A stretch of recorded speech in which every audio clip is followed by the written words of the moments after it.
Mes sœurs, mes frères, et j'ai envie de rajouter, en m'adressant à chacun de vous en particulier à la manière de Luc, mon cher Théophile. Théophile, dont la traduction signifie « celui qui aime Dieu », est donc un prénom qui peut correspondre à chaque baptisé. Nous sommes tous des Théophiles. Et c'est attaché à ce prénom que nous recevons la solidité des enseignements que nous entendons.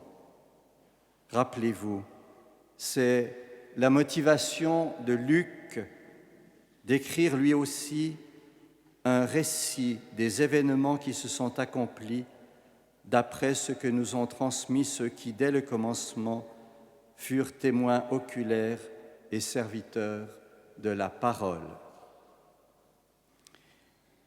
Et Luc de mettre une majuscule au mot « parole », puisqu'il s'agit du Logos, la parole de Dieu que Jésus, Verbe de Dieu, est venu nous apporter.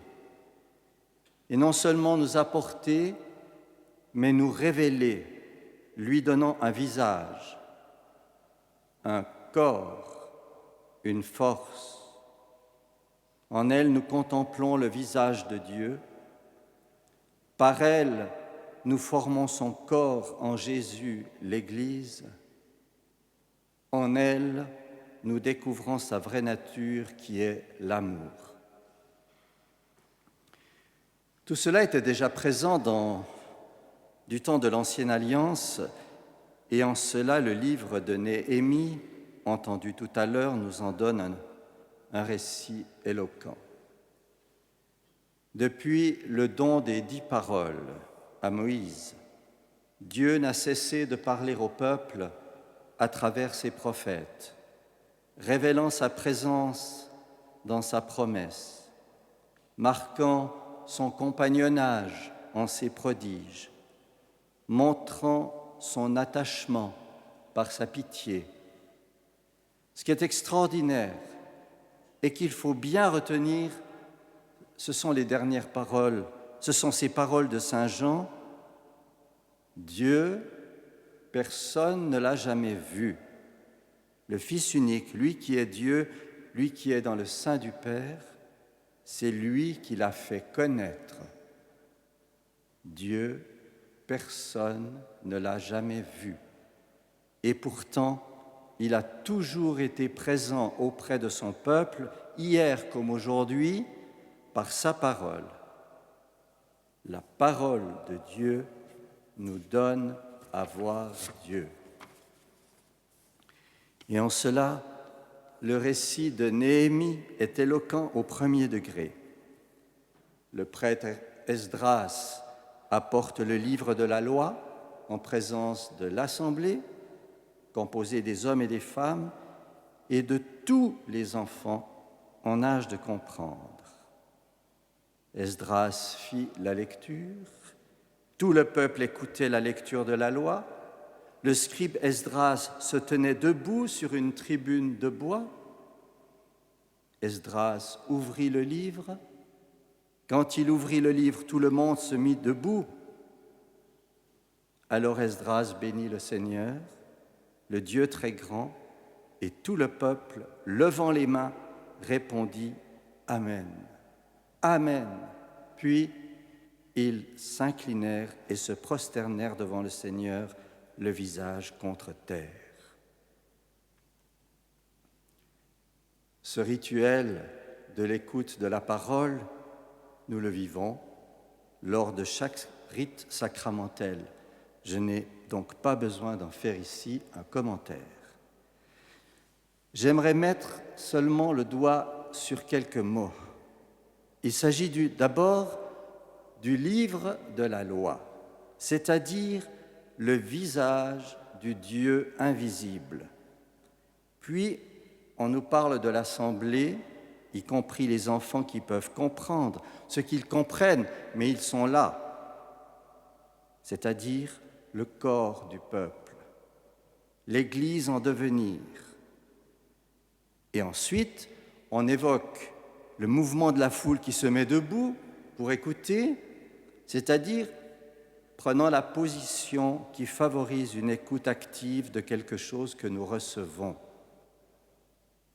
l'attitude du dialogue, et qui va manifester ici l'amour, à tel point que la foule va être prise d'une grande émotion.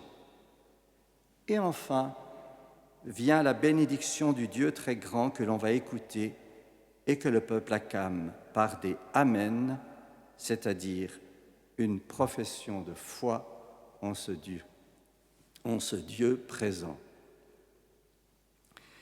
Et à tel point présent que les gens s'inclinent et vont jusqu'à se prosterner, visage contre terre, ce qui signifie bien qu'ils se savent devant Dieu présent dans sa parole. Nous avons pratiquement perdu aujourd'hui ces gestes de notre corps qui ont une vraie valeur éducative pour notre foi commune, vécue en corps ecclésial. Et peut-être aussi un peu le sens du signe parlant du livre. Avez-vous remarqué d'ailleurs que les textes de ce jour annoncent toujours le livre? Le livre, o biblos en grec. Cet article définit le, lui donne une réalité que seuls les croyants connaissent et dont nous venons de parler abondamment. Porté en procession, le livre manifeste le visage de Jésus marchant au milieu de son peuple. Acclamé pour la proclamation, le livre exprime la parole même de Dieu constituant son corps. Levé sur le peuple en signe de croix, le livre offre aux croyants la bénédiction du Christ lui-même, donnant sa vie par amour. Vous comprendrez alors aisément que l'on ne peut en aucun cas se contenter en liturgie d'une feuille, d'un fascicule édité, certes à bon escient, mais pour la méditation personnelle du texte sacré, voire même d'une tablette pour manifester la présence de Dieu au milieu de son peuple. Frères et sœurs, chers enfants, la parole de Dieu, c'est Dieu lui-même. Quand le Concile dit au numéro 7 de la Constitution sur la Sainte Liturgie, il est là, présent dans sa parole, car c'est lui qui parle, tandis qu'on lit dans l'Église les Saintes Écritures. C'est lui qui parle. Cela veut donc bien signifier que Dieu est réellement présent dans sa parole, que cette parole n'est pas d'abord un récit, ni une loi, ni des préceptes, mais une personne qui se dit à travers la parole comme un miroir qui va jusqu'à nous en révéler ses traits et que l'on va pouvoir toucher, qu'on le veuille ou non, du plus fort de l'ouïe de nos cœurs, dans un vrai acte de foi. Lire la parole de Dieu, la méditer, la goûter, c'est regarder le visage de Dieu. C'est rejoindre nos frères et sœurs dans la foi qui forment son corps. C'est échanger le sentiment unique qui nous fait vivre et qui sauvera le monde, c'est-à-dire l'amour. De là viennent les trois grands mots qui forgent notre vie chrétienne, la contemplation, la fraternité et le service. Mots qui se traduiront devant Jésus hostie, son autre présence dans le pain consacré, nourriture pour notre âme, par adoration, vie et don de soi. Reconnaître Dieu dans sa parole, frères et sœurs, savoir Jésus venu la manifester et être ce peuple, corps du Christ, la mettant en pratique, sont alors trois manières de vivre pour les chrétiens dans l'unité. C'est Dieu qui, dans sa parole, fait l'unité autour de soi. autour de son nom. La table de la parole est donc le lieu de rassemblement essentiel des chrétiens qui se déclarent disciples du Christ. C'est donc dans la mise en pratique de cette parole que se réalisera celle première que nous rapporte saint Jean, que tous soient un, comme toi, Père, tu es en moi, et moi en toi. Et celle-ci encore, quand il viendra, lui, l'Esprit de vérité, il vous conduira dans la vérité tout entière. Parce que Paul nous l'a rappelé, c'est dans l'unique esprit que nous avons été baptisés pour former un seul corps, désaltérés par un unique esprit. Encore une fois, la parole fait l'unité, interdit toute division dans le corps, selon les mots de saint Paul, qui exhorte encore que les différents membres aient tous le souci des uns des autres. Ainsi, frères et sœurs, chers enfants, gardons dans l'intime de la mémoire de notre cœur cette dense maxime que saint Paul nous donne en plus aujourd'hui. Or, vous êtes le corps du Christ, et chacun, pour votre part, vous êtes membre de ce corps. Et chacun, pour votre part, vous êtes membre de ce corps.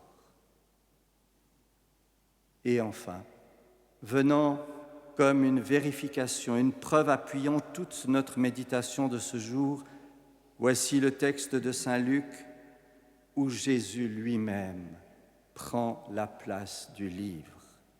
Après qu'il ait réalisé le rituel habituel que connaissait déjà l'Ancienne Alliance en disant « Aujourd'hui s'accomplit ce passage de l'Écriture que vous venez d'entendre ». Autrement dit, aujourd'hui, le visage du Dieu parole est devant vous. Je suis le Christ, celui qui a reçu l'onction. Vous êtes appelés à vous rassembler en un seul corps pour l'écouter. Je suis envoyé pour vous apporter la bonne nouvelle. Et vous êtes confirmés dans l'amour pour le mettre en pratique. Aujourd'hui s'accomplit ce passage de l'Écriture que vous venez d'entendre. Ainsi soit-il.